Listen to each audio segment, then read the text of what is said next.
আওয়ামী লীগ সরকারের পতনের পর বেরিয়ে আসতে শুরু করেছে দলটির বিভিন্ন পর্যায়ের নেতাকর্মীর দুর্নীতির খবর। এরই ধারাবাহিকতায় এবার সাবেক বিদ্যুৎ ও জ্বালানি প্রতিমন্ত্রী নসরুল হামিদ বিপুর মালিকানাধীন ভবনে যৌথ অভিযান চালায় সেনাবাহিনী, পুলিশ ও র্যাব সদস্যরা। মঙ্গলবার মধ্যরাত থেকে রাজধানীর বনানীতে সাবেক প্রতিমন্ত্রী নসরুল হামিদ বিপুর মালিকানাধীন ভবনে শুরু হওয়া অভিযান শেষ হয় ভোরের দিকে। ভবনটি ঘিরে রাখেন আইনশৃঙ্খলা বাহিনীর সদস্যরা।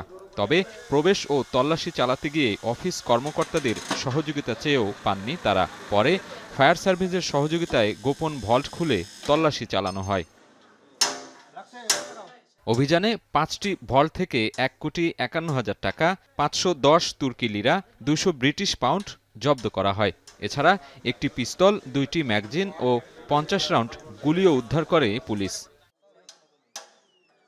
এ সময় অফিসটি সাবেক বিদ্যুৎ প্রতিমন্ত্রীর নয় বলে দাবি করেন প্রতিষ্ঠানের কয়েকজন কর্মকর্তা। যারা এখানে সবাই আতঙ্কিত। আমি কোনো রকম কোনো অসুবিধার কথা বলতেছি না। আমি যখন থেকে অফিসে আসছি তখন তো সম্পূর্ণ সহযোগিতা করছি, এবং যাদের কাছে চাবি থাকার কথা ছিল বা যার কথা ছিল কেউ ফোন পিক করতেছে না, সবাই আতঙ্কিত ভয়ে।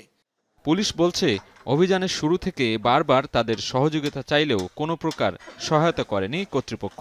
এখানে আমরা যে টাকা পেলাম, তারপরে একটা অস্ত্র পেলাম, আরও কিছু জিনিসপত্র পাইছি, বিদেশি কিছু মুদ্রা। তো এগুলোর বিষয়ে যদি বৈধতা থাকতো তাহলে তারা লিগালি এসে বলতে পারতো এবং আমাদের হেল্প করতে পারতো যে আমার এই চাবি আছে, ভল্টের এই চাবি আছে, আজকে আমাদের এত কষ্ট করে এই ভল্ট ভাঙতে হয় না। এখন আমরা এটা পরবর্তীতে আইনানুগ ব্যবস্থা নিব। এটার সাথে এটা কেন রাখা হয়েছে, এই টাকাটা, এটার উৎসটা কি, অস্ত্রের উৎসটা কি। শীর্ষ দুর্নীতিবাজদের বিরুদ্ধে তদন্ত শুরু করেছে গোয়েন্দা সংস্থা ফিনান্সিয়াল ইন্টেলিজেন্স ইউনিট, দুদক ও এনবিআর। এজন্য সেনাবাহিনী ছাড়াও আরও ৪ সংস্থার সমন্বয়ে টিম গঠন করা হয়েছে, যে টিম সারা দেশেই অভিযান চালাবে। সাজিদ আরাফাত, এখন, ঢাকা।